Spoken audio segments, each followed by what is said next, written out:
ሰላም ጤና ይስጥልን ክቡራትና ክቡራን ተመልካቾቻችን፣ ይህ ከአዲስ ሚዲያ ነው። ከአዲስ ቴሌቪዥን ወቅታዊና ሀገራዊ ጉዳዮች የምንወያይበት ፕሮግራማችን ነው። በዛሬ ፕሮግራማችን ወቅታዊ ሀገራዊ ጉዳይ ይዘን መጥተናል ወደ እናንተ። እንግዳ ነው ይዘንላችኋል። እንግዳችን ዶክተር ከሬዲዮ ተዘራ ናቸው። ዶክተር ከሬዲዮ ተዘራ በአዲስ አበባ ዩኒቨርሲቲ የስነሰብ መምህርና የፌዴራሊዝም ተመራማሪ ናቸው። ከዚህ መልኩ የህዝብ ተወካዮች ምክር ቤት አባል ናቸው። እሳቸው ጋር በተለይም አሁን ያለውን የዲፕሎማሲ ጫና ምን መልክ እየያዘ እንደመጣ ሰፋ አድርገን የምንመለከተው ነው። ዶክተር የመነሻ ጥያቄ ትናንት የተወሰኑ የተባበሩት መንግስታት ድርጅት ያሳለፋቸው ውሳኔዎችን ማየት አስፈላጊ ስለሚሆን በመቅደሚያ የተባበሩት መንግስታት የሰብአዊ መብት ድርጅቱ ትናንት የአውሮፓ ህብረት ያቀረበለትን ጥያቄ መሰረት አድርጎ በ21 ድምፅ በድጋፍና በተወሰኑ ተቃውሞዎችና ታቅቦች የቀረበላቸው ውሳኔ አሳልፈዋልና ይህ በተደጋጋሚ ከአውሮፓ ህብረት እየተነሳ ነው። በኢትዮጵያ ላይ ጫና መፍጠር የሚደረገው እንቅስቃሴ መነሻ ምንድን ነው ይላሉ። ትናንትናው የተባበሩት መንግስታት የሰብአዊ መብት ድርጅት ይህ ውሳኔ ስለምን ማስተላለፍ ፈለገ? አመሰግናለሁ። የትናንትናውን የተባበሩት መንግስታት ድርጅት ሰብአዊ መብት ኮሚሽን ምክር ቤት ውሳኔን ከዚህ በፊት ከነበረው አውሮፓዊ ህብረት ኢንተረስት ወይም ፍላጎትና ከኢትዮጵያ መንግስት ጋር ከነበረው ተራክቦ ጋራ ባጭሩ ማየቱ የትናንቱን ለመገንዘብ ይረዳል ብዬ አምናለሁ። የአውሮፓ ህብረት ከኢትዮጵያ ጋራ ለረጅም ዘመን በፍልሰት አስተዳደር ወይም ማይግሬሽን ቁጥጥር ላይ እዚህ ያለውን አርባን ማይግሬሽን ወይም ከተለያዩ አካባቢ ኢትዮጵያ ላይ ከ1 ሚሊዮን በላይ ስደተኞች አሉ። ያን በመቆጣጠር ደረጃ በድጋፍ አብሮ የሚሰራ ትልቅ ብሎክ ነው። ኢትዮጵያም እንደዚሁ ደግሞ ከአፍሪካ ዩኒየን ጋር አብራት ባላት ግንኙነትና የአፍሪካ ማዕከል ከመሆኗ ጋር ተያይዞ የአፍሪካ ህብረት በተለይ ዋነኛ ትኩረቱ ስደት ነው። ስደትን ከመቆጣጠር አኳያ ከምንጩ ከማድረቅ በሚል ከኢትዮጵያ ጋር በጣም ሰፊ እንቅስቃሴ የሚያደርግ በጣም ድጋፍ የሚያደርግ ተቋም ነው። ከቅርብ ጊዜ ከለውጡ በኋላም ካያችሁት በጣም ጥሩ የሆነ ግንኙነት የነበረው ነው። ነገሮች እየተቀየሩ የመጡት የምርጫው ጊዜ አካባቢ ካያችሁት የአውሮፓ ህብረት የምርጫ ተወካዮችን ለመላክ ሲያቆም እዚህ መንግስት ላይ ኢትዮጵያ ህዝብ የሚመርጠው መንግስት ፍላጎት እንደሌለው የሚያሳይ መሆኑ ያሳያል ማለት ነው። ከዛ በኋላ በተለያየ መልኩ በተናጠል የአውሮፓ ሀገሮች አንዳንድ ሀገሮች በተለያየ መልኩ ድጋፍ ሲያደርጉ ብናየም እንደ ብሎክ ግን በተለይ የአውሮፓ ህብረትን የሚመሩት በግለሰብ ደረጃ በሚመስል ልክ ያህል የግለሰብ ጥላቻ ያለው በሚመስል ያህል ኢትዮጵያን የሚመለከቱ አሉታዊ እንቅስቃሴዎች ሲያደርጉ በተደጋጋሚ ሲታይ የውጭ ጉዳይ ሚኒስትር አስታውሳለሁ ጉዳዩን የግለሰብ እያደረጉት ነው የሚል ተደጋጋሚ ትችት ያቀርብ ነበር። በተለያየ መድረክ ላይ ኢትዮጵያ በአሉታዊ ጎኑ እንድትታይ ፍላጎት ነበራቸው። በተናጠል አንዳንድ ሀገሮች ግንኙነት ቢያደርጉም ህብረቱ ግን እንደ ህብረት በተለይ በመሪው በኩል እየገፋ የነበረው አጀንዳ በተለያየ መልኩ በአባላቱ ራሱ ስብስብ እየተመታበት ሀሳብ እየወደቀበት አስታውሳለሁ። የዛሬ ሳምንት አካባቢም ተጨማሪ ሌላ ንግግር ለማድረግ ሲፈልግ የህብረቱ አባል ሀገራት በኢትዮጵያ ጉዳይ ላይ ተመሳሳይ ድምጽ ሊሰጡን አልቻሉም የሚል የመናደድ አይነት ስሜት ከህብረቱ ሰብሳቢ ይታይ ነበር እና በአንድም በሌላ መልኩ ህብረቱ እንደ ህብረት ጠንካራ የሆነ አጋር ቢሆንም በቅርብ ጊዜ ግን የምናያቸው እንቅስቃሴዎች ትንሽ የፖለቲካ ፍላጎት የተጫጫ ነው ድባብ ያለው ባህሪ ስለነበረ የትላንትናው የሰብአዊ ኮሚሽንን ምክር ቤቱን አጀንዳ ከማንሳት ጀምሮ ይሄ ጉዳይ እንዲታይልኝ የሚል አጀንዳ ሲያነሳ ሁላ ከዚህ የፖለቲካ ፍላጎቱ የመነጨ አድርጌ ነው የምወስደውና አሁንም ይሄን ኬዝ በተመለከተ ኢትዮጵያ ውስጥ በተለይ እነሱ የሚሉት የትግራይ ነው የሚሉት አሁን ከትግራይ በላይ የሆነ 2 ክልሎችን ያካለለ ሰፊ የሆነ ሽፋን ያለው የሰብአዊ የነቁሳዊ ውድመት ደርሷል እዚህ ሀገር ላይ ያንን አሰባስቦ ያን ከማየት አኳያ አይደለም እያዩ ያሉት ትግራይ ኬዝ ይሉታል። ትግራይ ኢቭን በኢትዮጵያ ፌደራላዊ አወቃቀር ከዛ የወጣ 2 ክልሎች ላይ ያሉትን ኬዞች ኢኳሊ ወይም እኩል በሆነ አለማየት ነገር ይታያል። ከዛ አኳያ ስናየው የትናንትና ውሳኔ ኦሬዲ የሚጠበቅ ውሳኔ መሆኑን ታያለ። ፖለቲካዊ ውሳኔ እንደሆነ ግልጽ ነው። ግን ጎን ለጎን ደግሞ የአውሮፓ ህብረት አሁን ማየት የተሳነው ብዬ የማምነው የኢትዮጵያ ሰብአዊ መብት ኮሚሽን እና የአውሮፓ የተባበሩት መንግስታት ድርጅት በጋራ ያጠኑት ጥናት ነበር።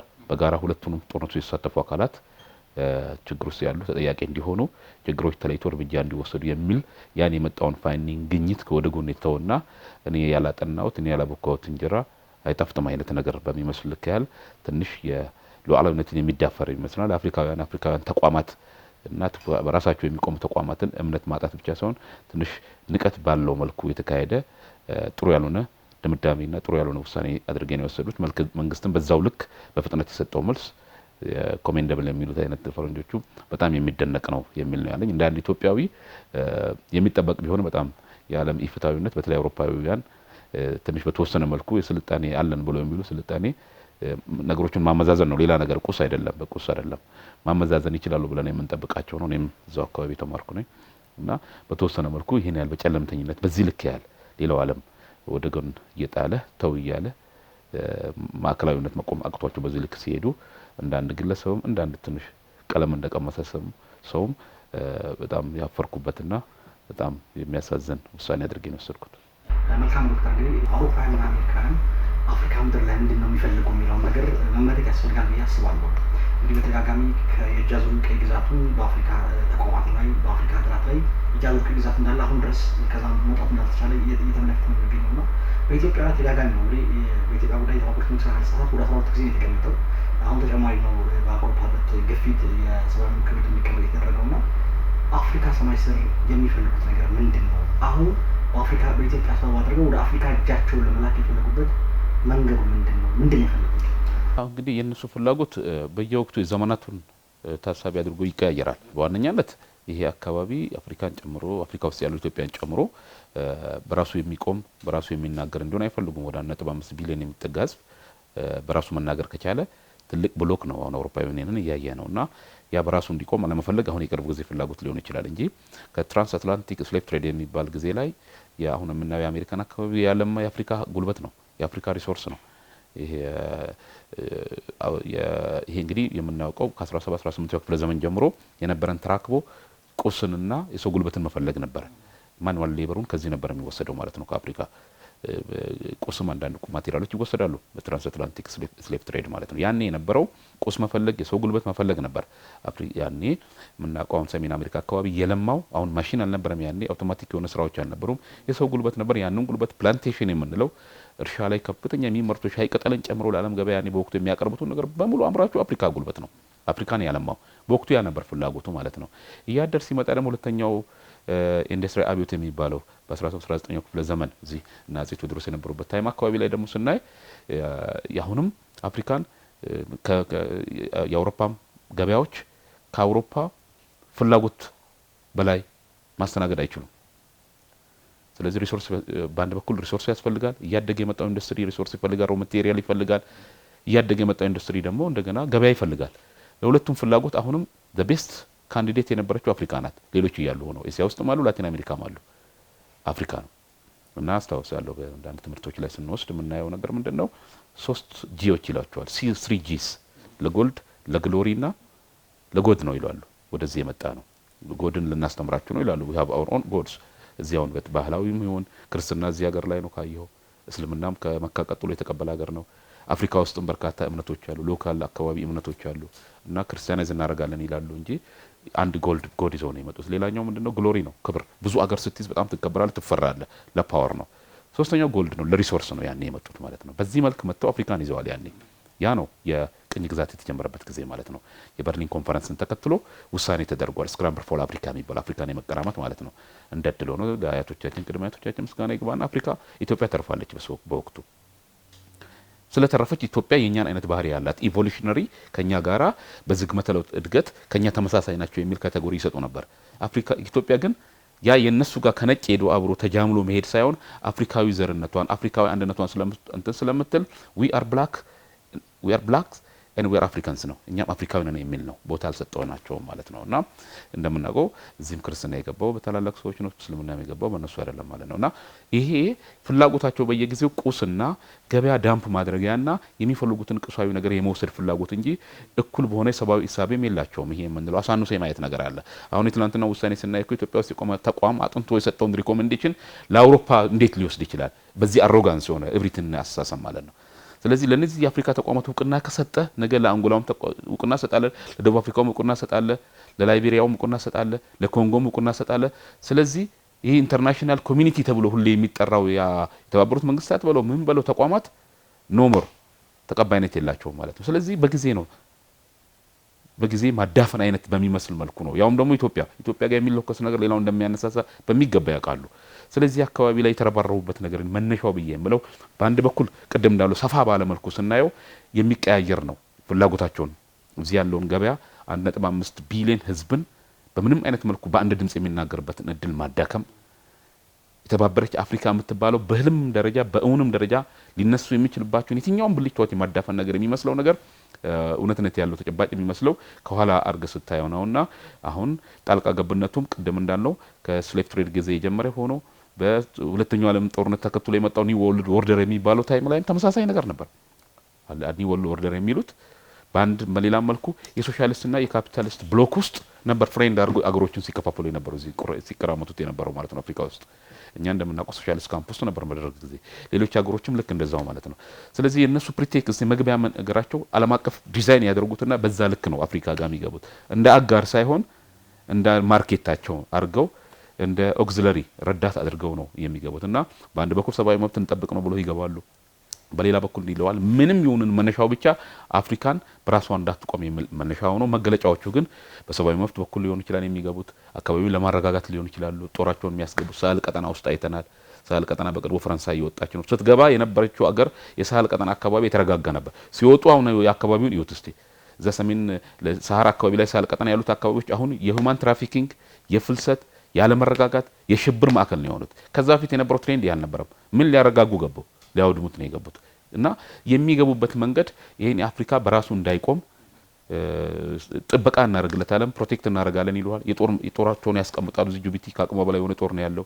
የተለያየ አካባቢ ኮንጎ የምታየው ነው ያሁላ ሪሶርስ ሆኖ ኮንጎ ማለት አሁን የተባበሩት መንግስታት ሰራዊት በአንድም በሌላ መልኩ ተደፈረ ተብሎ የሚነገርበት ሲያረጋጋ ሳይሆን ያለውን ሲያጠፋ እሴት ሲያጠፋ ምናምን ነው የምታየው። የተለያዩ እነሱ እግራቸው የገባበት ቦታ በሙሉ በሚሉት መልኩ የሰብአዊ መብት አካባቢው ተጠብቆ አገሩ ተረጋግቶ ሳይሆን ካለው በታች ሆኖ ስቴት ኮላፕስ የምንለው ፔሪድ ውስጥ ወይም መንግስታት ኮላፕስ እንዲያደርጉ እያደረጉ ያለው ነውና ከአፍሪካ ሰማይ ስር ያልከው ጥያቄ እዚህ አፍሪካ ውስጥ ያለው ሪሶርስ በአፍሪካውያን ተቋማት መመራት እስካልተያረና የአፍሪካ ሀገር በቀል በሆነ ዲሞክራሲ በራሱ አቅም መቆም እንዳይችል ማድረግ አንዱ ግባቸው ነው። ይሄ ምንድነው? ቀደም እንዳልነው አውሮፓ ላይ የተማረሱ ያውቀዋል። እነዛ አውሮፓ ላይ ለምንድነው እንደዚህ የተረጋጉ ሲባል እዛኛ እንቅልፋተን እነሱ ይተኛሉ ነው የሚባለው። የአፍሪካ ተማሪዎች እንደዛ ነው የሚያሉት። እና አንዳንድ ጥሩ ጓደኞቻችን ስጠይቃቸው እንደ እናንተማ ከተኛችሁ እኛ እንቅልፍ እናጣለን፣ ስለዚህ if you want us to sleep you shouldn't sleep ይላል። እንደዛ ነው አለ ጨዋታው። እናንተ ሳትተኙ ስትቀሩ ነው እኛ ምንተኛው ነው የሚሉት። እና እዛ ጋር ቁልፉ ያለው ምንድነው? እኛ ይሄ ምንድነው በሌላ ትርጉም እዚህ ያለው ማህበራዊ ኢኮኖሚያዊ ስሬት በራሱ እንዳይቆም ጥገኛ ሆኖ ዲፔንደንት ሆኖ በእርዳታ በመናምን ስም ስትፈልገው የምትጠራው እንጂ ራሱ የማይጠራ ግሩፕ ፖለቲካሊም ቢሆን አፍሪካ መሪዎች የጠሩትን ነገር ንገረኝ እስቲ። አፍሪካ መሪዎች ጉዳይ ያለን እና አሜሪካ፣ ላቲን አሜሪካ ዘንድሮ አፍሪካ ሳውዝ አፍሪካ አሜሪካ መሪዎች ነው ዛሬ ለጋራ ጉዳይ ለምን የጠራችበትን ነገር ነገረች? ምንም የለም። እና ሁሌ ተጠሪ፣ ሁሌ ዲፔንደንት፣ ሁሌ በእነሱ ቡራኬ የሚኖር አድርጎ የሚሄድና አፍሪካው ያሉ ውስጥ ምናያቸው አሁን ለዓለም ቴክኖሎጂ በጣም ጠቃሚ የሆኑ በቅርቡ አይታችኋል። እዚህ ቶጎ አካባቢ ላይ መፈንቅለ መንግስት ሲደረግ ባለመረጋጋት ምክንያት ምን ያህል የሞባይል ማርኬት እንደጋለ ምክንያቱም እዛ ውስጥ ያሉ ማቴሪያሎች ከዛ ነው የሚወሰዱት። የማሊም ተከትሎ ያለመረጋጋት ምን ያህል የዓለም ማርኬት እንደወደቀ። ስለዚህ እዛ ውስጥ ያሉ የልጆቻቸው በሙሉ ያን ኤክስትራክት አድርገው ለዓለም ገበያ የሚያቀርቡት ከዚህ ነው። ስለዚህ አፍሪካ when Africa becomes stable ተረጋጋች ከሆነ the other part particular ዩሮፕ የሚባለው unstable ነው የሚሆነው። ይሄ ክሊር ነው። ስለፈለግነው ሳይሆን ሪያሊቲ ነው ይሄ። እና ከዛ አኳያ ነው አሁን ይሄን ከማረጋ አኳያ ደግሞ ኢትዮጵያ ናት። ኢትዮጵያ ኖ ብላለች። ባይዘዌ በታሪክ በጣም ያምናሉ። ስለ ልቦና የሚያጠነክረው ታሪክ ስለሆነ ማለት ነው። የሽንፈት ታሪክ ቢኖርህ የበቀደም አይነት ወረርሽኝ በዛ ልክ ያለ ግሎባል ጫና ኮላፕስ እናደርግ ነበር። አስቦ ይሄን አይነት ፈተና ከዚህ በፊት በቀኝ ግዛት ባለፈ ሀገር ውስጥ ቢደረግ ኮላፕስ ያደርግ ነበር።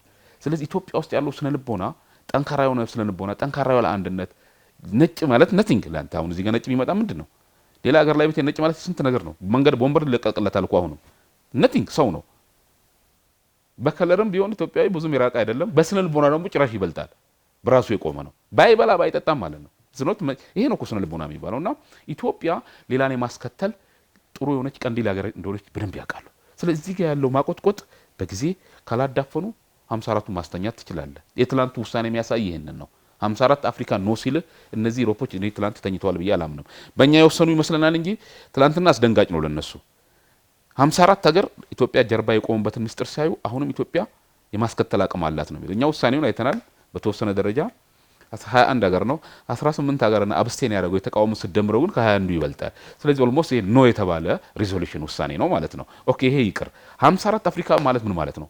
ይሄ ግሎብ እዚህ ያለው ኮንቲኔንት በሙሉ ከአፍሪካ ዩኒየን ከአውሮፓ ዩኒየን ጋር አብሮ አልቆመም ማለት ነው። ስለዚህ የመንቃትና በተወሰነ ደረጃ ሪቫይቭ የማድረግ ኢትዮጵያ አሁንም የሌላው አፍሪካዊን ችግር ኦርኬስትሬት አድርጋ የማሳየት አቅሟና ኤሮፖች እንደሚፈሩት ይሄ በጊዜ አሁንም ከዚህ በኋላ ቻሌንጅ እንዳለ ያሳያል። ፈተናው ሊጠነክር ይችላል ብዬ አምናለሁ።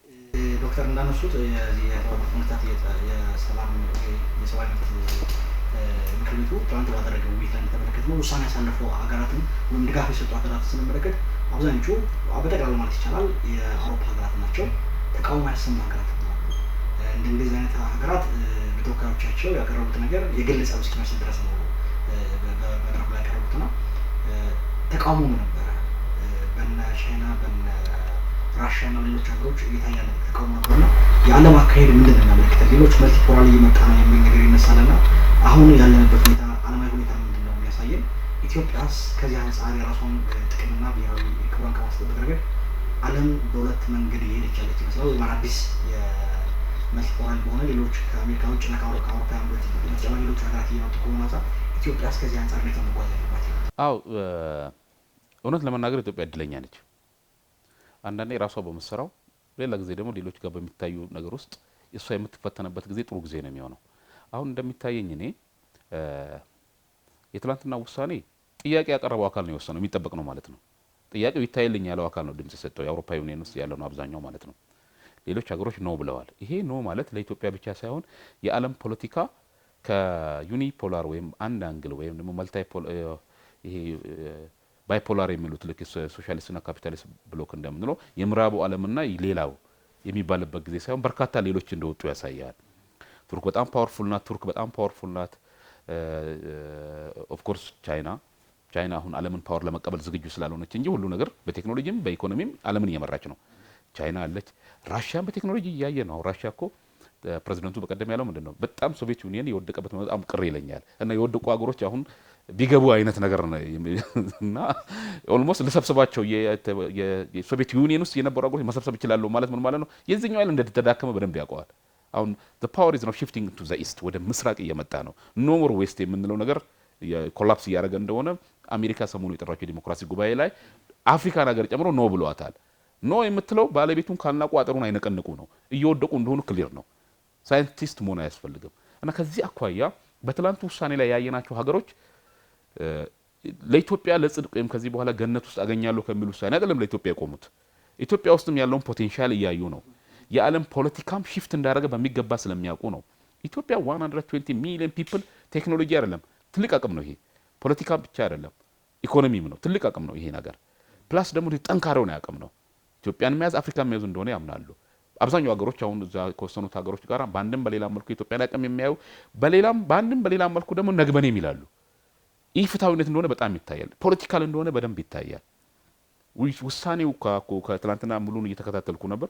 ሲቃወሙ የነበሩ ሀገሮች እነ ፓኪስታን በራሳቸው የደረሰውን ስለሚያውቁ ነው። ፓኪስታን ልክ እንደኛው ሃይብሪድ ዋር ውስጥ የነበረች ናት።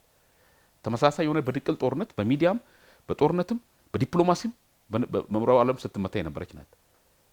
ከላቲን አሜሪካም የደገፉን ሀገሮች እንደዛው ነው። በርካታ ሀገሮች በአንድም በሌላ መልኩ የችግር ያዩ ነግበኔ ይመጣብኛል ያሉ የኢትዮጵያን አቅም የሚያውቁ ናቸው። እነ ራሽያ ይሄ ያየናቸው ሀገሮች የሰብአዊ ጉዳይ ስለማያሳስባቸው ነው ይሄው ሀገር አብስቴን ያደረገው። ሰው ይለቅ ብሎ የመወሰኑ ውሳኔ ነው እንዴ? የሚያልቅ ነገር ካለ ኢሰብአዊ ሆነው ነው እንዴ የወሰኑት? ከኛ ጎን የቆሙት እስኖስ አኒሹ የሰብአዊ ጉዳይ ኢሹ እንዳልሆነ ስላወቁት ነው። ፖለቲካል እንደሆነ ነው። የሰብአዊ ጉዳይ ኢሹ ኮነማ በኢትዮጵያ ላይ አሁን የምናየው ትግራይ ብቻ ነው። ትግራይ ኬዝ ነው የሚሉት። በአፋርም በአማራ ክልልም አለ። በሌሎች የኢትዮጵያ አካባቢዎችም ዲስፕሌስመንት ነበር። እኛም ማናቃቸው በየአካባቢ ላይ በአንድም በሌላ በኩል የቅርብም የሩቅ ጠላት የሚያስታጥቃቸው የሚያጠፉብን ጉዳይ አጥንተው አይተው ይሄ ጉዳይ ኢትዮጵያ መረጋጋት ለኛ ጉዳይ ነው እንዲህ ቢሉን እሰየው ነው። ነገሩ ከዛ የዘለለ ነው። በእርግጥ የሰብአዊ መብት ጉዳይ ዩኒቨርሳል ኬዝ ነው። ሁሉም ሀገሮች ነው የሚያገባቸው። ከዛ አኳያ የተመጣ ደብል ስታንዳርድ እንዳለው ስለሚያውቁ እቺ ነገር ፖለቲካል እንደሆነች ስለሚያውቁ በተለይ ደግሞ ይሄ ኬዝ የተፈጠረው ምናልባት ሌላ አፍሪካ ሀገራዊ ቢሆን በዚህ ልክ ይሄዱ ነበር ብሎ መጠየቅም ተገቢ ነው አይደል? አይሄዱም ነበር። ሌላው አፍሪካ ሀገር ላይ በዚህ ልክ ቢፈጠር ምንም አይገቡም ነበር። ኢትዮጵያ ጋር ግን ጫውታው ሌላን አፍሪካ የማስከተል አቅም አላት የሚል ስሌትም ስላላቸው እዚህ ጋር ያለው መንግስትም ከኢትዮጵያ ብልጽግና በተጨማሪ ኢትዮጵያን አካባቢ እድገት በተጨማሪ አፍሪካዊ እድገት የሚል ነገር ሬቶሪክ የሚከተል መንግስት ስለሆነ ይህን ሳይቀጠል በቅጠል በሚመስል መልኩ ያህል አጀንዳ አድርጎ ስለሄዱ ይመስለኛል። በእኔ ግንዛቤም ይመስለኛል የትላንቱ ውሳኔ የከሰሰው አካል ብቻ ወስኖ ሌላው ነው ያለው። ትልልቅ ፓወሮች ይሄን ያሳዩትና በጥቅሉ ስታየው አሁን ያለው የዓለም ተጨባጭ የኃይል አሰላለፍ መልታይ ፖላር ወይም ብዝሃ ፓወር ያለበት ነው። ብዙ ብዝሃ ፓወር ማለት ነው። ቱርክ በጣም አንተቸብል እየሆነች ነው። በጣም ጠንካራ ናት።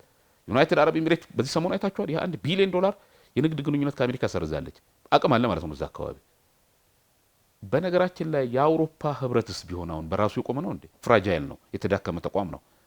በቅርብ ያየነውን አይተናል። የፈረንሳይና የአሜሪካ መንግስት ግጭት ምክንያት አሜሪካ ከብሪቴን እና ከአውስትራሊያ ጋር የነበራት የጦር መሳሪያ ግዢ አዲስ ኃይል ኢመርጅ እያደረገ ነው። አሁን አርም ሬዝ እንደምንለው ሁለተኛው ዓለም ጦርነት ተከትሎ የነበረው አይነት አዲስ ዓለም የምንለው ኒው ወርልድ ኦርደር ኮላፕስ አድርጓል። ሌላ ዓለም አስተላልፍ እየመጣ እንደሆነ የሚያሳይ ነው። እና እነሱም እየተንገዳገዱ ነው። አውሮፓ ዩኒየን ካየው እንደው እንደ አካል የቆምኩ ይመስል እንጂ በጣም የተበታተነ አቅም ነው ያለው። ያም ሆኖ በምስራቁ በኩል እየመጣበት ያለው ተገዳዳሪ ኃይል የቻይና አቅም፣ የራሽያ የሚሊተሪ አቅም፣ የቱርክ የድሮንና መሰል ቴክኖሎጂ አቅም ያለምንም ፍላጎት ሀገራትን የመደገፍ ፍላጎት ደግሞ በሚገርም ሁኔታ የቻይና መንግስት እኮ ሲደግፍ ሁለተኛ መመዘኛ አስቀምጦ አይደለም። ከመንግስታት በሚኖረው ግንኙነት ኢንተረስት የለውም። ኢንተረስት ስለ የግድ ይሄን አርጋችሁ በሰብአዊ መብት ተቋሞቹ በመናም እየገባ የውሸት እንትን እየቀባባ አይደለም። ስለዚህ በዚህ በኩል እየመጣባቸው ኃይል አንድ ቢሆን ጥሩ ነበር። በጣም በርካታ የሆነ ያደገ መልታይ ፖላር የሆነ ነገር እየመጣባቸው ያለ ስለሆነ ኢትዮጵያ በጥሩ ሰዓት ላይ ኢመርጅ ካርጎ ተቋማት ጋራ ያደረጉ ካሉ ሀገራት ጋራ ግንኙነቷን ቀጣይ ማጠናከር አንድ ነው። በርግጥ ምዕራቡ ዓለም አሁንም አያስፈልገንም ማለት አይደለም። ጉዳዩን በሚገባ እንዲገነዘቡ ፑሽ ማድረግ ነው። በዲፕሎማሲ አካሄዶቻችን በተለመደው መልኩ ወጣ ባለ መልኩ ችግሮቻቸውን ማሳየት ነው። የትናንትናው ነገር በአንድ በኩል ደካማ መሆኑን እዚህ የተጠና ጥናት እያለ ይሄን አፍሪካዊ ኬዝ ለማሳየት በጣም ጥሩ ጠቃሚ ነው ያለው። አፍሪካዊ ተቋማት በእግራቸው እንዳይቆም ፍላጎት እንዳላቸው ተጨማሪ ማሳያ ነው። የኢትዮጵያ ሰብአዊ መብት ኮሚሽን እኮ በዚህ ባለፈው ሳምንት እኮ በዓለም ስታንዳርድ ኤ+ አግኝቷል። በአቅሙ ማለት ነው። በጀርመን ተቋማት እኮ የተቋሙን የሚመሩ ሰዎች ሽልማት አግኝተዋል። ይሄ ለጽድቅ አይደለም፣ በሰራው ተግባር ነው። ኢምፓርሻል ስለሆነ ነው። እግሩን ለማቆም እየተንገዳገደ ያለ ኢንዲፔንደንት ተቋም ስለሆነ ነው። ኢትዮጵያ ደግሞ ካለፍንበት የዲክታቶሪያል ትሬንድ ውስጥ አዲስ ኢመርጅ እያደረገች ምርጫውን በስፋት ሁሉን ህዝብ ባካተተ መልኩ የመረጠና ያን ያስፈጸመ ኢንዲፔንደንት ተቋም አላት። ከዚህ ጎን ለጎን አሁን ያለው ኢትዮጵያ ሰብአዊ መብት ኮሚሽን በተቻለ መጠን በነገራችን ላይ ለመንግስትም ስለሚመች አይደለም እኮ ስታየው በራሱ የሚቆም ነው። መንግስት ላይም ሪኮሜንዴሽን ሲሰጥ እኮ ባለፈው የሰጠው ሪኮሜንዴሽን የመንግስት ተቋም ቢሆን እኮ መንግስት ማይፈልጋቸው ስቴትመንቶች ሁላ ገብተዋል። ስለዚህ ቆንጣጭ የሆነ ተቋም እየወጣ ነው ማለት ነው። ይሄን ያየ ሰው አይዞ እደግ ተመንደግ ነው የሚለው ለዲሞክራሲ ቀናይ የሆነ ለሰብአዊ እና የኢትዮጵያን ትሬንድ ለሚያቅሰው ምዕራባውያን አይነት ኢንተረስት ቢኖረው ይሄን ያደርግ ነበር። ነገር ግን በጥቅሉ የነሱ ኢንተረስቱ ላይ ፖለቲካሊ ሞቲቬትድ ስለሆነ በፖለቲካ የተገፋና የታሸ ስለሆነ ይሄን ነገር ነው። ኢትዮጵያ እያደገ ካለው መልታይ ፖላር ወርልድ ውስጥ አሁን በጀመረችው መልኩ በሁለትዮሽም በዘርፈ ብዙም ግንኙነት እያጠናከረች እያደጉ ካሉ ሀገራት እየወደቀ ያለውንም ሳይጣል አብሮ የሚከኝ ነገር ከሆነ ነገ የተሻለ ነገር ይሆናል ብዬ አምናለሁ። መልካም ዶክተር፣ ሌላው እንግዲህ የትላንትና ውሳኔ የሚያሳየን 3 ሀገራት ኤክስፐርቶች ገብተው ጥናት ያደርጉ ነው ፍላጎታቸውን ወይም ሪዞሉሽን ያስቀመጡት። የኢትዮጵያ መንግስት በይፋ ይህንን ተቃውሞታል። እንግዲህ ከተቃወመ እነዚህ ኤክስፐርቶቹም አይገቡም ማለት ነው። የኢትዮጵያ መንግስት በራሱ ተቋምና ቀደም ብሎ የተጠናው ጥናት ራሱ ግንዛቤ መውሰድ ያስፈልግ ነበር የሚል ነገር ነው አቋሙ ያስቀመጠውና ምናልባት ከዚህ በኋላ ወደ ምን አቅጣጫ ሊያመሩ ይችላሉ እነዚህ አካላት? ኢትዮጵያ መንግስት በይፋ ከተቃወመው ኤክስፐርቶችንም የማይቀበል ከሆነ የአውሮፓ ህብረትም የተባበሩት መንግስታት ድርጅት የሰብአዊ መብት ድርጅቱም ውሳኔውን ተከትሎ ምን ሊያሳልፍ ይችላሉ ከዚህ በመቀጠል? እንግዲህ እነዚህ ተቋማትም ሆነ መንግስታት ከዚህ በፊትም በሚታይም በማይታይ መልኩ ያደርጉት የነበረውን ድጋፍ በመከልከል በዲፕሎማሲው በሚዲያቸው ያደርጉብን የነበሩት ጫናዎች የጫፍ መድረሱን የሚያሳይ ነው። ከፍተኛ ተጽዕኖ ሲያደርጉ ነበር። ቀደም እንዳልከው የተባበሩት መንግስታት የጸጥታው ምክር ቤት ኢትዮጵያ ኒውክሌር የምትገነባ ለዓለም ስጋት የሆነች ያህል በተቃራኒው በዓለም ሰላም ላይ አራተኛው የሰላም ኃይል ኮንትሪቢዩት የምታደርግ ሀገር ናት። ቢሰበሰብ ለኢትዮጵያ እውቅና ሰብስቦ ያውቅም። ለኢትዮጵያ ስጋት ሳትሆን አብዬ የኛ ጦር ነው ያለው። የተለያየ አካባቢ ላይ ለዓለም ሰላም በፊት ጀምሮ ከሰሜን ኮሪያና የደቡብ ኮሪያ ጊዜ ጀምሮ ኢትዮጵያ የምትታወቀው በዓለም ጉዳይ ላይ በዓለም ፒስ ላይ የጦር ኃይሏን ኢቭን ውስጣዊ ችግር ቢኖርባትም እንኳን የምትሰጥ ሀገር ናት። ለዓለም መረጋጋት አስተዋጽኦ የምታደርግ ናት። የሴኩሪቲ ካውንስል መሰብሰብ ከነበረበት ይሄን አካል ለመደጎም ነው። በአልሸባብ እዚህ አካባቢ ምስራቅ አፍሪካ አካባቢ ላይ እንዳያንሰራራ የኢትዮጵያ ኃይል በሀሩሩ እዛ እየወደቀ ያለ ተቋም እና ለዓለም ስጋት ነን ወይስ ፖቴንሻሊ ለዓለም ፖዚቲቭ ነን? እኛ ለዓለም ፖዚቲቭ ነን እና ያም በተቃራኒ በሚመስል መልኩ እዚህ ጋር እየተገነባ ያለ ነገር የለም። እዚህ እየተገነባ ያለው አንድ ደሃ ሀገር ዜጎችን ከረሃብ ነፃ አወጣለሁ ያሉኝን ውስጣዊ የሆኑ ተፈጥሮ ሀብቶችን ተጠቅሜ ከዓለም ሰው ሀገራትን ደጋፊ ሀገራትን ከማስቸገር በራሴ ቆማለሁ ብላ የምትንገዳገድ ሀገር ላይ 12 ጊዜ መሰብሰብ አሳሳቢ ነው። በጣም ከባድ ነው። ስለዚህ ሲሰበሰቡብን ነው የኖሩት ማለት ነው፣ ሲወስኑ ነው የኖሩት። የትናንትና ውሳኔ ከዚህ የተለየ አድርጌ አልወስደውም። ቀጣይም ይሄ ፈተና ሊቀጥል ይችላል። እኛ ግን መስማር ነገር ነው ኢትዮጵያ ህዝብ ካየው ሲነኩት በጣም ነው የሚጠናክረው። በዚህ ልክ ያህል ዲያስፖራ በጣም ጠንክሯል። ክብሯን ዲያስፖራ ሚዲያ የሚከታተሉ ካሉ በእውነት በኢትዮጵያዊነታችን በጣም ነው የኮራ ነው። ከሀገር ወጣችሁ እንጂ ኢትዮጵያ ከውስጣችሁ እንዳልወጣች ነው የምናየው። በእውነት በጣም ደስ የሚል ሀገር ውስጥ ነው እየኖርን ያለ ነው። ፈተና መጥቶብናል። አዎ ተጎድተናል። አዎ በርካታ ህይወት አጥተናል። አዎ በርካታ ሀብት አጥተናል። አዎ ግን ወደን አይደለም። ይሄ ቅድመ አያቶቻችን የገነቧትን ሀገር ከማጣት ምን ይደረግ? ነፍሳቸውን ፈጣሪ ይጠብቅልን፣ የቀረውን ቤተሰብ ፈጣሪ ይጠብቅልን። ፈተናው አሁንም ሊቀጥል ይችላል ብዬ አምናለሁ። ነገር ግን እየደከሙ ነው የሚሄዱት። ዘ ላስት ነው ይሄ። አንደኛ 54 አፍሪካ ሀገር አፍሪካ ዩኒየን የራሱ ሜካኒዝም አለው የሰብአዊ መብት የሚያጠናበት ሜምበር ስቴቶቹ ላይ በተለይ በዚህ በአጀንዳ 2063 ውስጥ አፍሪካ በራሷ እንድትቆም በንግድም በኢኮኖሚም በሁሉ ነገር በሰላምና ደህንነትም ራሳችን ወጪ ይችላል ችግሮቻችን እንፈታለን የሚል ተቋም ኢንዲፔንደንት የሆነ ተቋም አስፓየር ያደረገ ተቋም ጠንካራ የሆነ ተቋም አለ። ያን ተቋም በመናቅ የመጣ ነው ይሄ። ሁለተኛ እዚህ ያደገ ያለ ኢቭን ከምዕራቡ ዓለም ጋር አብሮ የሰራ መሪ ያለው ጠንካራ ተቋም ክሬዲብል የሆነ ተቋም ችግሮች ሊኖሩበት ይችላሉ፣ ግን ነገን ተስፋ ያደረገ ተቋም አለ። ያ ያጠናውን ተቋም መናቅ ማለት በአፍሪካ ውስጥ ነፃ የሆኑ ገለልተኛ ተቋማት በራሳቸው እንዲናገሩ ቮይስ እንዳይኖራቸው የማጥቃት ውሳኔ ተደርጎ ነው ትላንቱ መታየት ያለበት። የኢትዮጵያ መንግስት አክቲቭሊ የሰጠው መልስ በጣም ተገቢ ነው፣ ትክክለኛ ነው። የኢትዮጵያን አሁን የደረስንበትን ስነ ልቦና የሚመጥን ነው። ይሄ በሆነበት ደረጃ እንደዚህ አይነት ችግሮች ሲኖሩ ትላንት አንዳንድ ሀገሮች ሲያነሱ እንደነበረው በዛ ውይይት ላይ ችግር ደርሶበታል የተባለው ሀገር ኮላቦሬት ወይም ተባባሪ ባልሆነበት ደረጃ ይሄ ጥናት መደረግ አይችልም። ሲጀመር ጥናቱን ቶ ኢንቨስቲጌት ለማድረግ ምርመራውን ቶ በትላንትና ውይይት ላይ ራሱ ውይይቱ አጀንዳው ተባባሪ ሆነ ኢትዮጵያ መቅረብ ዩኒላተራል ውሳኔ ማድረግ አይቻልም። ዩኒላተራል በተናጥል የተደረገ ውሳኔ ፖለቲካል ነው። ውይይቱ ራሱ እኮ ነው መንፈሱም እየተተቸ ነበር አይደለም። ኤክስፐርቶች መምጣት ይቅርና ኤክስፐርቶች ማምጣት ማለት ቶታሊ ሙሉ በሙሉ የአንድ ሀገርን ሉዓላዊነት መዳፈር ነው። ምን ሊያደርጉ ነው የሚገቡት? እኛ እኮ እንዲህ አይነት ነገር አጋጥሞናል። በነገራችን ላይ በሁለተኛው ጦርነት ጀርባ በኤርትራ ኬዝ ላይ ኢትዮጵያ የሌለችበት ኤክስፐርቶች ፓናሊስቶች ምናምን ይመጡ ነበር፣ ያጠኑ ነበር። ምን ይዞ እንደሄዱ እናውቃለን። ያኔ የነበረውን ውሳኔ ኦልሬዲ ፎርገን ኮንክሉዥን የሚሉት ፋይንዲንጉ ውጤቱ የታወቀ ጥናት ለማድረግ ነው የምትመጣው። ዳታውን ፈልገህ ነው የምትሄደው። ዳታው አይደለም የሚመራ እስኖስ ዳታ ዛት ካን ሊድ ዩ መረጃው ሳይሆን የሚመራ አንተ ነህ መረጃው የምትመራው። ስለዚህ ምን ፈልገህ እንደምትመጣ ስለምታውቅ የምትፈልገው ቦታ ነው እንጂ የምትሄደው ካሰባሰብክ በኋላ በሚመጣ ፋይንዲንግ ጥናት ይመጣል ብለህ አትጠብቅም። ይሄ አሁን ያለው ባትል አሁን ያለው ነገር የሚያሳይ የሚመጣው አካል ምንም መንፈስ ይዞ ነው የሚመጣው ማለት ነው። ኦልሬዲ ፋይንዲንጉን ዲፋይን አድርጎት ነው የሚመጣው፣ ጨርሶ ነው የሚመጣው። ስለዚህ ይሄን አኳያ እንደ ሀገርም እንደ አፍሪካም የሚጠበቅበት ነው። የአፍሪካ ዩኒየን ይሄን ተከትሎ ራሱ የኢትዮጵያ መንግስት ፑሽ አድርጎ እንዲህ አይነት ነገሮች አፍሪካ በራሳቸው ተቋማት እንዲቆሙ እድል የማይሰጥና በአፍሪካ ሀገራት ላይ ጣልቃ የሚገባ ነው። ምክንያቱም 54ቱም እኮ ነው፣ አንድ እንኳን ከነሱ የቆመ የለም። ስለዚህ በአንድም በሌላ መልኩ አፍሪካ ዩኒየን ተበታትኖ ሆኖ እዛ ዲሳይድ አደረገ እንጂ በተቋም ደረጃ እዚህ ሪጀክት እንዲያደርግ ኢትዮጵያ ይሄን አቋሟ ችግሩ እንዳይጠና ከማለት አይደለም። ችግሩን ለማጥናትና ለመመርመር የሚመጣበት መንፈስ ግን ከንቀት የአፍሪካ ተቋማትን ከማናናቅ ከዚህ በፊት የተጠሩ ጥናቶችን ኢቭን የራሳቸውም ጭምር ጆይንት ቬንቸር የጠራውን ጥናት ከማጣጣልና ሌላ ፖለቲካዊ ኢንተረስት እንዳለና ኢትዮጵያን የአፍሪካ ማዕከልን እንዳትረጋጋ የማድረግ አንድ ሚሽን ያለው ስለሆነ የኢትዮጵያ መንግስት አሁን ባለው መልኩ አጠናክሮ መሄድ ውድ ኢትዮጵያውያን ደግሞ በሀገር ውስጥም በውጭም ያሉት የተማሩትም በጠቅላላ በያሉበት ዘርፍ በአካባቢያቸው ባሉ ኤምባሲዎች የአፍሪካ ሀገራት አምባሳደሮች አፍሪካዎች ያሉበት ሁሉ ኤምባሲ ኒውዮርክ የሚገኘው የኢትዮጵያ ኮሚሽን ብራሰልስም የሚገኘው በተቀናጀ መልኩ አሁን በጀመርነው መልኩ መቆም የለም። እቺን እኮ ነው እኛ እኮ አያት ቅድመ አያቶቻችን በጋሻና ጦር በየመሬታው ወድቆ ያቆሙት ሀገር ነው። አሁን ባለችን አቅም ግማሹ በገንዘቡ ግማሹ ስራ ሰርቶ በሚመለሱ ሰዓት እንዲህ ኮኦርዲኔትድ የሆነ ነገር የምናደርግ ነገር ከሆነ ምንም ከዚህ በፊት ከደረሰብን ከሰበሰቡት አይበልጥም። ወጣም ወረደም እዚህ ነቃነቃ ያልነው ግድቦቻችን መጠቀም ስንጀምር ከጀርባቸው በርካታ ኤጀንቶች እንዳሉ ጥሩ ማወቅ ተገቢ ነው። እኔ የአውሮፓ ዩኒየን በራሱ ፍላጎት ሳይሆን እነ ግብጽና ሌሎች ኢንተረስት ከዛ ጀርባ ላይ እንዳሉ የሚሸተት ነገሮች አሉ። ስለዚህ ኢትዮጵያ ነቃ ማለት ፖለቲካሊ ሊበሬትድ ነን እኛ። አሁን የፖለቲካ ነጻነታችን ነው ይሄን የሚያናግረን። ይሄ የፖለቲካ ነጻነት በኢኮኖሚ ሊበሬሽን ወይ በኢኮኖሚ ነጻነት ከተደገፈ ታምር እንደሚያመጣ ያውቃሉ። ስለዚህ ሳይቃጠል በቅጠል እንደሆነ ማወቅ አለብን። የሚመጣው ደግሞ የኤክስፐርቶች አናሊሲስ አትሊስት ቅድም እንዳልነው ሁለቱም አደጋ የደረሰባቸው ክልሎች ውስጥ ያለውን ኢሹ እንኳን እንደ ኢሹ ቢያነሳ ትንሽ እንደው ኢምፓርሻል ነው ትለዋለህ። ስለዚህ ኖሞር ከዛሬ 5 ወር በኋላ ትግራይ ኮንፍሊክት የሚለው ኖርዘርን ኮንፍሊክት መሆን ነበረበት፣ ብዙ ቦታ ስላዳረሰ ማለት ነው። ይሄ የሚያጠናው ቡድን የቱን ሊያጠና እንደሚመጣ ግልጽ ነው ማለት ነው። ከዛ አኳያ ኢትዮጵያ መንግስት የወሰደው እርምጃ ተገቢ ነው። ነገር ግን ይሄ የተናገረውና አሁን ኢትዮጵያ መንግስት የኢትዮጵያ ኬዝ ብቻ አፍሪካን ኬዝ ማድረግ የሚችልበት ጥሩ ጎልደን ኦፖርቹኒቲ ነው።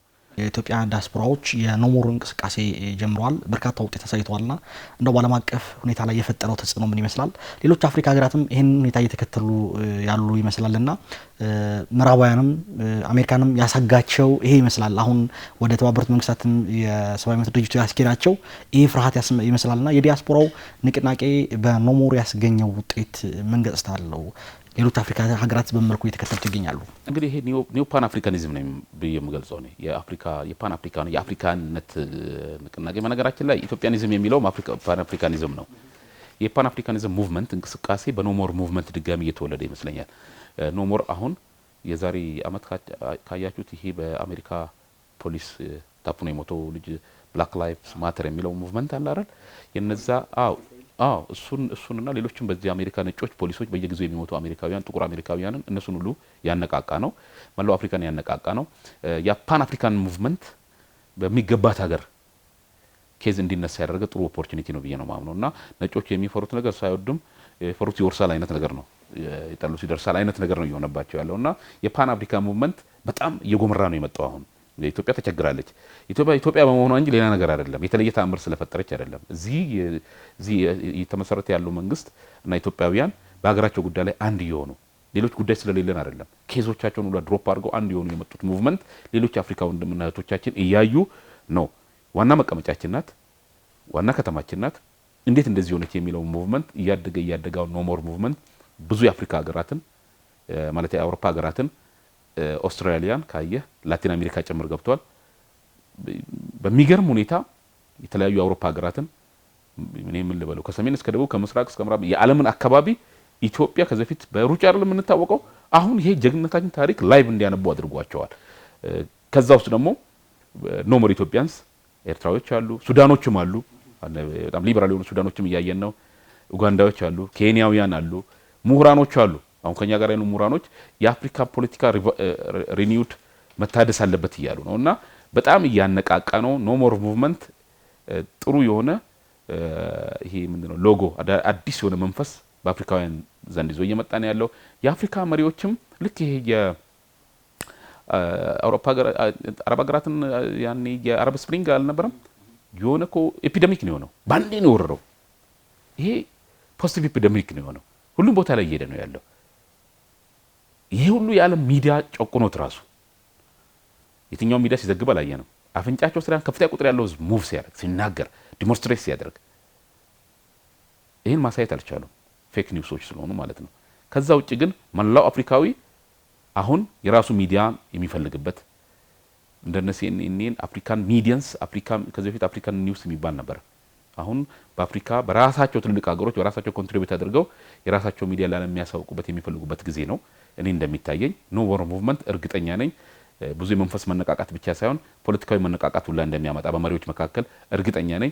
ምናልባት በቀጣይ የሚደረጉ የአፍሪካ ዩኒየን የመሪዎች ስብሰባ ይሄን ጉዳይ እንደ ኢሹ የሚያደርግበት እድል ያለ ይመስለኛል። ምክንያቱም በጣም ነው መነቃቃት እየፈጠረ ያለው። የአሜሪካና የምዕራባውያን ተጽዕኖስ በምን ያክል ለመክተት ይችላል? ይሄን እንቅስቃሴ በጣም ነው የሚገታው። ምንድነው ቀደም እያነሳው ነበር ባለቤቱን ካልናቁ አይነት ነገር ነው። የምዕራቡ ዓለም እና አሜሪካም ፖለቲካሊ ያላቸው አቅም ዲክላይን እያደረገ ነው። እዛው በራሳቸው ሀገር ውስጥ ያሉት ጥቁሮች ጭምር ይሄን ጉዳይ ጆይን እያደረጉ ያሉት እና የሚችሉትን ያደርጋሉ። ያው ተቋሞቻቸውን ተከትለው የእርዳታ ማሽኖቻቸውን ተጠቅመው የዓለም አቀፍ ተቋሞቻቸውን ተከትለው በመጠቀም ሚዲያዎቻቸውን በመጠቀም ሳይለንስ ሊያደርጉት ይፈልጋሉ፣ ዝም ሊያደርጉት ይፈልጋሉ። ነገር ግን ያን ስቴፕ ያለፈ ይመስለኛል። አሁን ኖሞር ኢትዮጵያ ኢዝ ኖሞር አን አጀንዳ ካየው ኢትዮጵያ የዚህ ጉዳይ መነሻ ሆነች እንጂ ኢሹውን አፍሪካናይዝድ ሆኗል፣ የአፍሪካ ጉዳይ ሆኗል። ስለዚህ የአፍሪካ ጉዳይ ደግሞ በተጨማሪ የጥቁሮች ጉዳይ ሆኗል። አሁን ደግሞ እንደምናየው ደግሞ የጥቁሮችን ጉዳይ የሆነ ነው።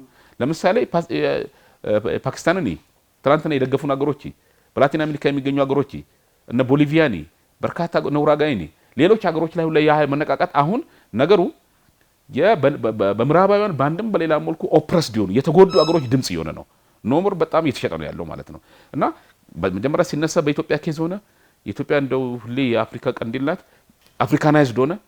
አሁን ከአፍሪካናይዝድነቱ ደግሞ አልፎ ኢንተርናሽናላይዝ ሆነ ኦፕረስድ ደግሞ የሆኑት ማለት የተጨቆኑት ነው በምዕራባውያን ኤንጂኦዎች በምዕራባውያን የብዝበዛ ማሽኖች በምዕራባውያን ሚዲያዎች የፈረሱ እርግጠኛ ነኝ አሁን ነገሮች እንዲህ ከቀጠሉ በምዕራባውያን ተንኮል የፈረሱ የአረብ ሀገራት ሁሉ የኖሞር ሙቭመንትን ይቀላቀላሉ። አሁን የጭቁኖች ቮይስ ሆኗል ማለት ነው። የተጨቆኑ ቮይስ ሆኗል።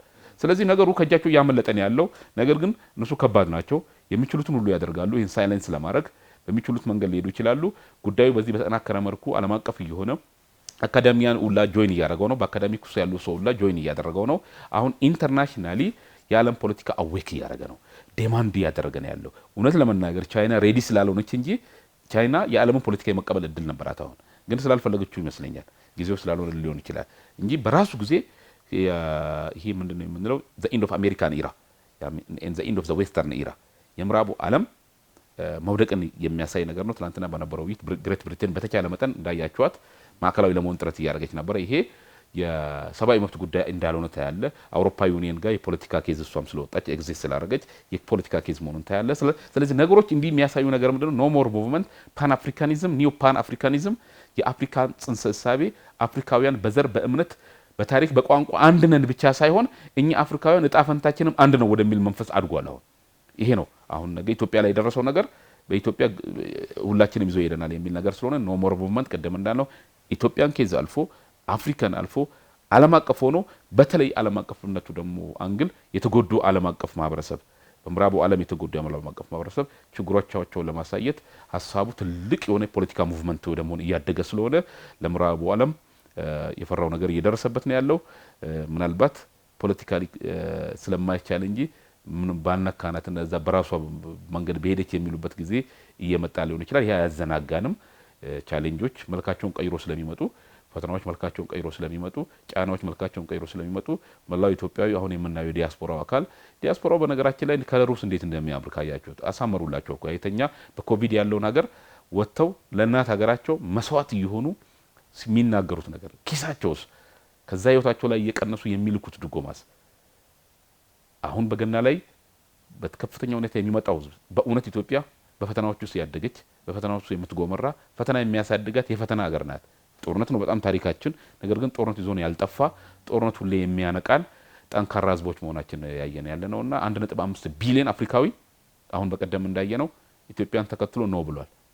አንዳንድ ጓደኞች ያነሱ ነበር ኢትዮጵያ ያለችበት ዓለም አቀፍ ኮንፈረንስ ላይ የኢትዮጵያን ድምጽ ተከትሎ ነው ሌሎች አፍሪካውያን ድምጽ የሚሰጡት ይላሉ። ይሄ ለኩራት አይደለም። ኢትዮጵያ ይሄ ጉዳይ በዚህ ጉዳይ አፍሪካንም ሆነ ሌሎች ሀገሮችን ችግር ስለሚጎዳ በክላይሜት ጉዳይ ላይ እንዲህ ነገር ስለሆነ ድጎማ ያስፈልገናል። እኛ ኮንትሪቢዩት ባላረግ ነው የክላይሜት ቼንጅ እየተጎዳ ነው ይሄን አምጡ ብላ ስትል ሌሎች በሙሉ እኛን ይከተላሉ።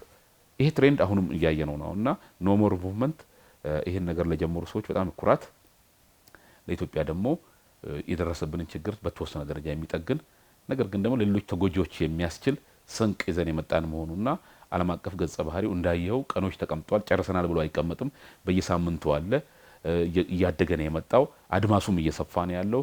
ከሳውዘርን ሄሚስፌር እስከ ኖርዘርን ሄሚስፌር ያለውን አካባቢ ከአውስትራሊያ አንስተ ይሄ ሁላ አውስትራሊያ ትላንት የምትናገረውን ካየኸው የኖሞር ኢምፓክት ነው ብዬ ነው ማምነው። ንግግራቸውን የአውስትራሊያ ተወካይ ሲያቀርቡ በጣም ብሌም ያደርጉ ነበር ቲፒኤልኤፍን በጣም ብሌም ያደርጉ ነበር ዓለም አቀፉን እንትን የኢትዮጵያን ኬዝ የኢትዮጵያ የኢንተር ሚኒስቴሪያል የሚባለው ታስክ ፎርስ የሚኒስትሮች ታስክ ፎርስ የተቋቋመው ሪኮግናይዝ ያደርጉ ነበር። ይሄን ያዩበት አንግል ካናዳን ታያለ። ካናዳው የኖሞር ሙቭመንት እና የኢትዮጵያ ዲፕሎማሲ ውጤት ነው። ግን ኖሞር የሰራው ሚና ነው ብዬ ነው ማምነው። እዛ አካባቢ የኢትዮጵያ ሪያሊቲ እንዲያዩ መንግስታት ፊት ለፊት ላይ ምንድነው የኬዝ እሺ ኬዙን እንየው የሚል ውስጥ ላይም ደግሞ በነገራችን ላይ አሜሪካ ውስጥ ቢሆን ኖሞር በሰልፍ ብቻ የሚሆን ሳይሆን በድምጽም የሚቀጣ ሙቭመንት ነው። በድምጽም ይቀጣል። አሁን ሚድተርም ሰሞኑ በተደረገው ምርጫዎች ላይ የዲሞክራቱ እጩ ወድቋል። ቀጣይም አስጊ ነው ማለት ለዲሞክራት። ይሄ ዲሲ ላይ ያለውን ኢትዮጵያን ቮይስ ታውቃለህ፣ የኤርትራውያን ቮይስ ታውቃለህ፣ የሌሎች አሜሪካ ጥቁር አሜሪካውያን ቮይስ ታውቃለህ። ስለዚህ ከሰልፍ በዘለለ በድምጽ መቅጣት የሚያስችል አቅም ፖለቲካል አቅም ያለው ነውና ወደዱም ጠሉም እያሰሉት ይመጣሉ። አሜሪካን በቅርቡ ላይ አሁን በአሜሪካ በኢትዮ አሜሪካውያን ውይይት ጊዜ ላይ እንደ ሴናተር ጂም የመሳሰሉት ማዕከላዊ የሆኑ ሰዎች የወሰኑትን ውሳኔ ስታይ እንዲሁ ኢትዮጵያ የጽድቅ አገር ናት ከሚል መነጨ ሳይሆን የፖለቲካው ስሌትም አለው። እነዚህ ሰዎች ድምጻቸው ምክንያቱም ከእስራኤል በኋላ እኛ ከፍተኛ ዲያስፖራ ያለን ኢትዮጵያውያን ነን እና በየሀገራቸው ላይ ይሄን ድምጽ መቅጣት የሚያስችል አቅም አለን ማለት ነው። ያ ወደ ድምጽ ወደ ፖለቲካል ድምጽ እየተቀየረ የሚመጣ ነገር ከሆነ በየያሉበት አካባቢ ኢምፓክት አለው። በግሎባሊ ደግሞ ምዕራቡ ዓለም የሱ የምዕራቡ ዓለም የገዥነት ጊዜ እየወደቀ ማሳያ ነውና ኢትዮጵያ በዚህ በኩል የክሬዲት የምታገኝበት ግጽቷን የምትገነባበትና ከፍተኛ እንቅስቃሴ በአግባቡ ከተመራ ደግሞ ለሀገር ሀብትም ለሀገር እንቅስቃሴና ወደ ኢንቨስትመንት የሚቀየር ነገር ከሆነ ሰው ወደ ሀገሩ ሲመጣ ደግሞ ሀገሩን በጣም ተቀይራ ነው የሚያየው። በዚህ አጋጣሚ መምጣት የሚፈልጉ ገና በዓል ላይ የሚመጡ ሰዎች አሉ።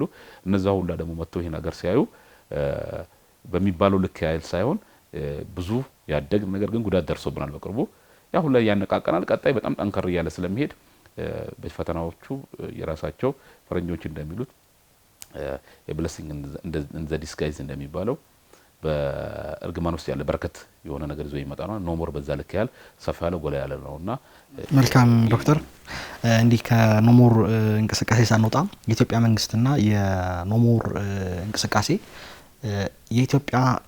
በኢትዮጵያ ላይ የተፈጠረውን ችግር ከመቀልበስ ባሻገር አፍሪካ ላይ ያለውን የጃዙር የቅኝ ግዛት ለመንቀል መሰረት ከመጣል አንፃር ምን አይነት ሚና እየተጫወተ ነው በአፍሪካ ምድር ላይ ምን መለከታል ተወሰነ ማለት አፍሪካ አሁን መሪዎች ላይናገሩ ይችላሉ። ባይዘው የኢትዮጵያ መሪ ጠቅላይ ሚኒስትሩ ሆነ ሌሎች የኛ አካላት እንዲህ በነጻ በመንናገረው ልክ ያህል ሌሎች የማይናገሩት ያሳለፈነው ታሪክ ውጤት ነው እንጂ ኖሞር እነሱንም ቀና ያያረገ እንደሆነ ያምናሉ።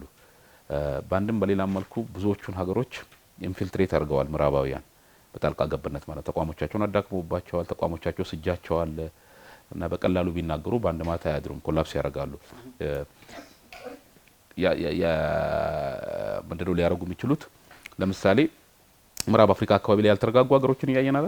አሜሪካ የሰለጠኑ ወታደሮቻቸው መፈንቅለ መንግስት እያደረጉ ያሉትና ከዚህ በፊት በደንብ አድርገው ውስጥ ላይ ስለገቡ ባንዴ ወደ ፓን አፍሪካኒዝም ሐሳቤ ኦፕንሊ ላይ መጡ ይችላሉ።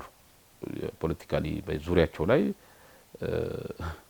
እዚህ ምርጫ ያረጋ ሀገርን እውቅና ያልሰጠ አሜሪካ መፈንቅለ መንግስት ያረጋው ነገር ነው እውቅና የሚሰጠው እና ያ መፈንቅለ መንግስት በማን እንደተደረገ ግልጽ ነው ማለት ነው። እዚህ በኢትዮጵያ የተደረገ ምርጫ በእነሱ ቡራኬ ያላገኘም በእነሱ ድጋፍ በማይታይ መልኩ የተደረጉ መፈንቅለ መንግስቶች ደግሞ የአፍሪካውያንን ቢቃወሙም እና አሜሪካ ኦፕንሊ ወጥቶ የኢትዮጵያ መንግስትን ያለ እንኳን ጫና አላረጉበትምና የኖሞር ሙቭመንትን በዛ ልክ ወደፊት እንዳይመጡ በዚህ ልክ ኢንተርፈረንሱ ጣልቃ ገብነቱ የጃዙር ቅኝ ግዛቱ የኢኮኖሚ ተቋሞቻቸው አሁንም ቢሆን በምዕራቡ አፍሪካ አካባቢ በማከለኛው አፍሪካ አካባቢ በደቡብ አፍሪካ አካባቢ ከፍተኛ የሆኑ ሪሶርሶች ወርቅን ማዕድናትን ለዘመኑ ቴክኖሎጂ የሚያስፈልጉ ቴክኖሎጂን ሁሉ የያዙት እነዚህ ትልቅ ካምፓኒዎቻቸው ናቸው። ሳህል አካባቢ ላይ ፈረንሳይ ተሸንፋ እየወጣች ነው ያለችው አካባቢውን አበላሽተው ማለት ነው። ስለዚህ ኖሞር ሙቭመንት እነዚህ ሀገራት ኦፕንሊ ባይመጡ አይደንቅም፣ ግን አይደግፉም ማለት አይደለም። ስለዚህ ያነቃቃል፣ መሰረት ይጥላል። ሁሌ አንድ ነገር ልክ እንደ ዘር አስበው እሳቤ ትዘራዋለህ እያደገ እየጎመራ ምርት ሰበስ ኢቮሉሽነሪ ማለት ነው። አሁን ይሄ መሰረቱን ከመጣል አኳያ ጥሩ ነው ብዬ አምናለሁ።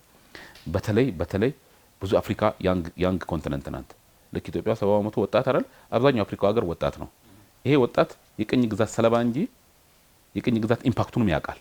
ይሄን ኖሞር ያ ሐሳብ እየገዛው የሚሄድ ነገር ከሆነ የኬንያ ወጣት ወይም ደግሞ የናይጄሪያ ወጣት የሀገሩን መንግስት አይዞ የሚል ስለነበውና ካለበት ውጣ የሚል ስለነበውና በስልክ ስጠራ ሙጋቤ እንደሚለው በያሜቱ ሄደ አሜሪካ ኒውዮርክ ስብሰባ አድርገህ የምትመጣበት ሳይሆን ኢኳል ፓርትነር ወይም እኩል አጋር መሆን አለበት ወደሚለው ሐሳብ እንዲመጣ ጥሩ መነቃቃት ስለሚፈጥር ሌሎች አፍሪካውያን ካለበት ቅኝ ግዛት ለማስወጣት ጥሩ መንፈስ የሚሰጥ የመንፈስ መነቃቃት ነው። ሁሉ ጊዜ አዌክ መሆን ያለበት አንድ ነገር እኮ ጉዳቱን ለማወቅ መጀመሪያ ስለ ጉዳቱ ግንዛቤ መውሰድ ነው።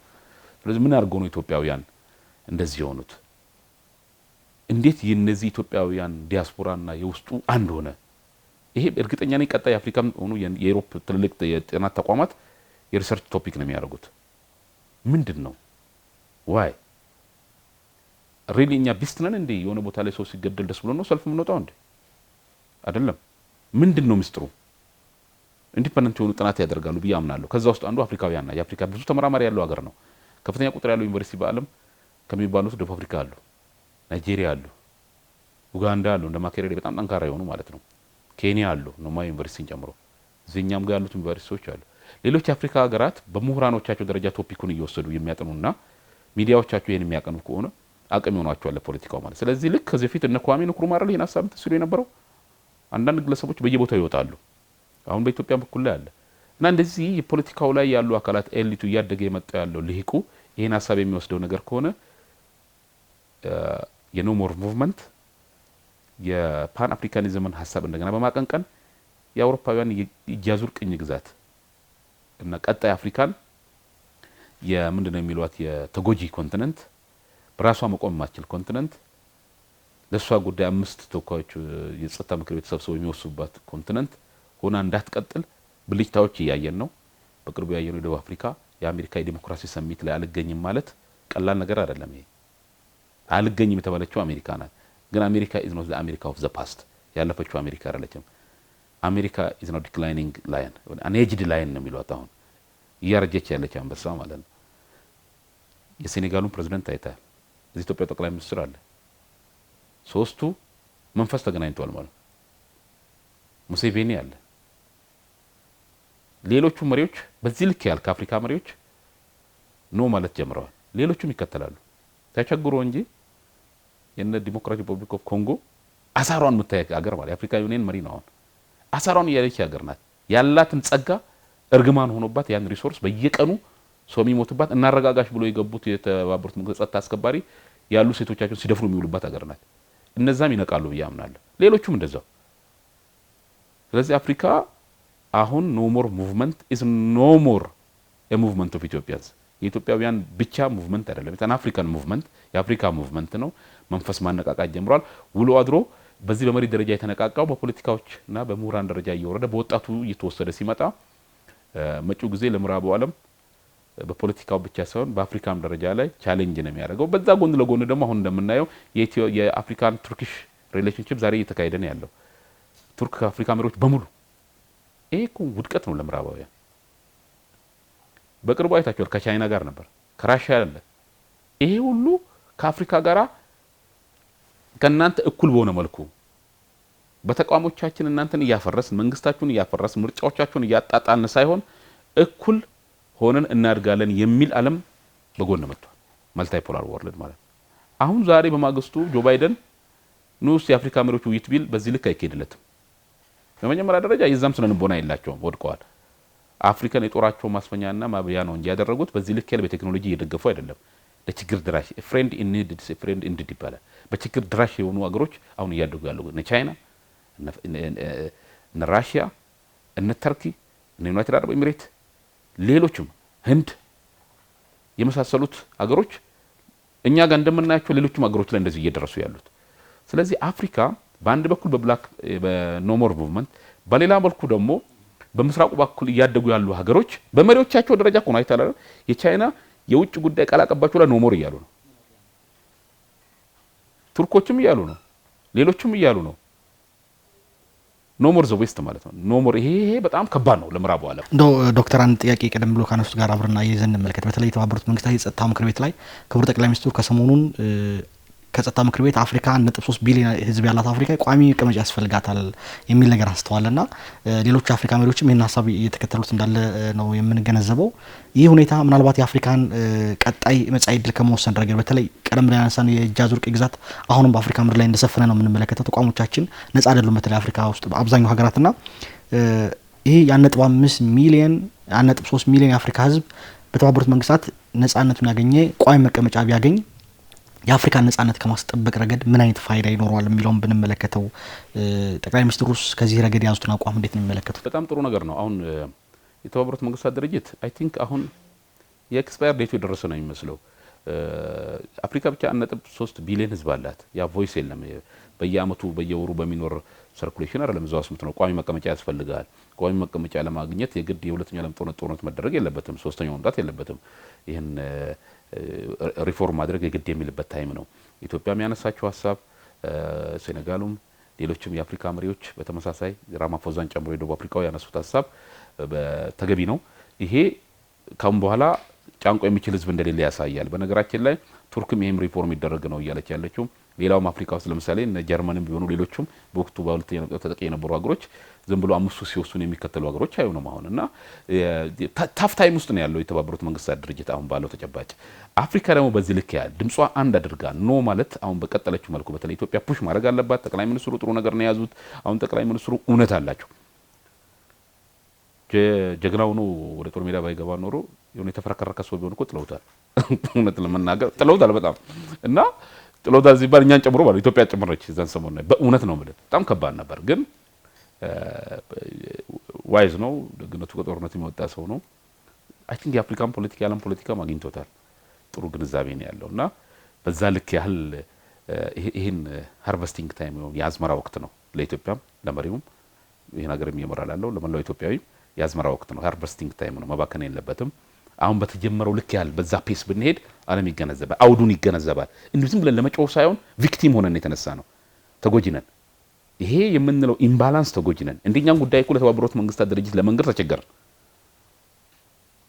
መናገር አልቻልንም ማለት ነው አንድ ተወካይ ቢኖር የአፍሪካ ጉዳይ ነው የኢትዮጵያን ኬዝ እንዲዩ ለማለትም ተቸገረ ይሄው እንደ ትላንቱ አይነት ሲሰበሰቡ ነው ማለትም አልቻልንም ኢፍታዊ የሆነ መድረክ መሆኑ ግልጽ ነው ይሄ ትክክለኛ ታይም ነው ማለት ነው የድሮ አይነት ጦርነት ሁለተኛው ጦርነት ባያልቅም ሃይብሪድ ዋር አለ ያ ወር ግን አሁን በመናየው መልኩ ምዕራቡ ዓለም ኮላፕስ አድርጓል በኢትዮጵያ ማለት ነው በደንብ አድርጎ ለተነተነው ሰው እኮ ወድቀዋል በደንብ አድርገው ሁሉ ኤምባሲዎቻችሁን ውጡ ይሄን አድርጉ ኢትዮጵያ ሲሉ እኮ የአፍሪካን ካፒታል እየመቱ ነበር ያኔ ያ ሁሉ አቆም አሁን ኦልሞስት ስለዚህ ይሄ ታይም ሪፎርም ለማድረግ ተገቢ ታይም ነው ታይሚንጉን ጠብቆ የተነገረ ንግግር ነው በጠቅላይ ሚኒስትሩ አሁንም ፑሽ ማድረግ ያስፈልጋል ሌሎች አጋር ወዳጅ የሆኑ አፍሪካ ሀገሮቻችንን ከጀርባችን ማሰለፍ ያስፈልጋል ከነሱም ጀርባ መሆን ያስፈልጋል በተጀመረው መልኩ ምን ይሄን ነገር ከሆነ የህልውና ጉዳይ ነው አሁን የት ዱ ኤንድ ዳይ ስቴጅ ነው ቅንጦት አይደለም በቃ ግድ ነው ፑሽ ማድረግ አለብንና ቀጣው የአፍሪካ መሪዎች ይሄን በአጀንዳ ደረጃ እንዲያደርጉ አጀንዳ በሚቀርጹ አካላት ውስጥ ኢትዮጵያ አሁን በተጀመረው መልኩ ትልቅ ሀገሮች ናቸው ኢትዮጵያ በጣም በነምበር ሰከንድ ናት በፖፑሌሽን ናይጄሪያም እዚህ ውስጥ እንዳለች ትላንት አመላክቷል አይተናል ደቡብ አፍሪካ አሉ እነዚህ ሀገሮች ያሉበት አካል የአፍሪካ ዩኒየን አጀንዳ ይሄ በአጀንዳ ደረጃ በ55ቱም ሀገር እንዲደረግ የቀጣይ አፍሪካ የመሪዎች ጉባኤ ይሄን ካላደረገ አሁንም ዌስት ኦፍ ታይም ነው የሚሆነው ይሄን ማድረግ ጥሩ ጊዜ ነውና ኢትዮጵያ ጠቅላይ ሚኒስትሩ በጀመሩበት መልክ ያህል ጀምረው ቢሄዱ እውነትም አላቸው ከቤተ መንግስት አውጥቶ ጫካ ግንባር ያስገባቸው ታይም ነው ፈታኝ ሰዓት ውስጥ ነው ያሉት ማለትና እዛም ሆኖ ማሸነፉ አለ ድሉ አለ እና እርግጠኛ ነኝ ይሄን ኬዝ በጀመሩበት መልኩ ፔሱን ይዘውት ይሄዱና እንደተለመደው አፍሪካ በኢትዮጵያውያን በዚህ አፍሪካ አውራሪነት መሰል ነገሮች የማሳካት ጊዜ የምታረግበት ጥሩ ራይፐኒንግ ታይም የበሰለ ወርቃማ ጎልደን ፔሪድ ውስጥ ነው ብያምናለሁ ዶክተር ከሬዲን ተዘራ በአዲስ አበባ ዩኒቨርሲቲ የአንትሮፖሎጂ መምህርና ተመራማሪ ብሎም የህዝብ ተወካዮች ምክር ቤት አባል ስለነበረን ቆይታ ከልብ ነው አመሰግናለሁ እጅግ አድርጌ አመሰግናለሁ ክቡራትና ክቡራን ተመልካቾቻችን ከዶክተር ከሬዲን ተዘራ ጋር ያደረግነው ቆይታ ተከታተላችሁት ይመስል ነበር ፕሮግራም በመምራት አብራችሁ ቆዩት አላዛር መኮንን ከካሜራ ባለሙያዎቹ ጋር በጋራ በመሆን ነው በሌላ ጊዜ በሌላ አርሰ ጉዳይ ወደ እናንተ እንመጣለን እስከዚያው ጊዜ ድረስ ግን ለሁላችሁም ሰላም እመኛለሁ መልካም ጊዜ ይሁንላችሁ